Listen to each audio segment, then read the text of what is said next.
ଆପଣ କହିଥିଲେ ଜୀବନର ଶେଷ ବିନ୍ଦୁ ଯାଏଁ ଆପଣ ଓଡ଼ିଶାବାସୀଙ୍କ ସେବାରେ ରହିବେ।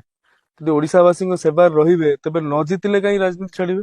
ଆଜି ପାଣ୍ଡିଆନ ମହାଶୟ କହିଛନ୍ତି ଯେ ଯଦି 9 ତାରିଖ ଦିନ ମୁଖ୍ୟମନ୍ତ୍ରୀ ଶପଥ ଗ୍ରହଣ ନ କରନ୍ତି ତାହେଲେ ସିଏ ରାଜନୀତିରୁ ସନ୍ନ୍ୟାସ ନେବେ। ଗୋଟେ କଥା ଆଜ୍ଞା ମୁଁ କହୁଛି, ଆପଣ କହିଥିଲେ ଜୀବନର ଶେଷ ବିନ୍ଦୁ ଯାଏଁ ଆପଣ ଓଡ଼ିଶାବାସୀଙ୍କ ସେବାରେ ରହିବେ। ଯଦି ଓଡ଼ିଶାବାସୀଙ୍କ ସେବାରେ ରହିବେ ତେବେ ନ ଜିତିଲେ କାହିଁ ରାଜନୀତି ଛାଡ଼ିବେ? କାହିଁ ସେବା କରିବେ ନାହିଁ? ମୁଁ ତ ଆଜି କହୁଛି, ମୁଁ ଧାମନଗରରେ ଜିତେକି ହାରେ ମୁଁ ଲୋକଙ୍କ ସହିତ ରହିବି, ରାଜନୀତିରୁ ସନ୍ନ୍ୟାସ ନେବା କଥା କହିବି ନାହିଁ। ତେଣୁ ଆପଣ ଯୋଉ କଥାଟା କହୁଛନ୍ତି ଏ ଆଜ୍ଞା ଏକ ପଳାୟନ ପନ୍ଥୀର ସୂଚନା।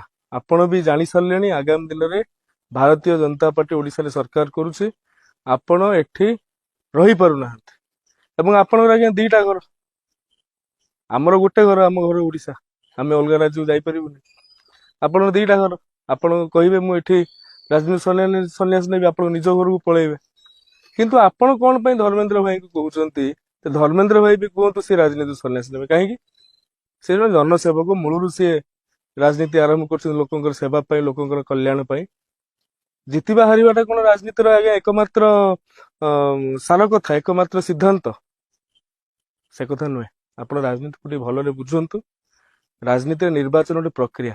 ନିର୍ବାଚନକୁ ନେଇକି ଆପଣ ଏତେ ଭାବପ୍ରବଣ ହୋଇ ପିଲାଳିଆମି ମନ୍ତବ୍ୟ ଦେବା ଇଏ ଆଜ୍ଞା ହାସ୍ୟାସ୍ପଦ ଅଟେ।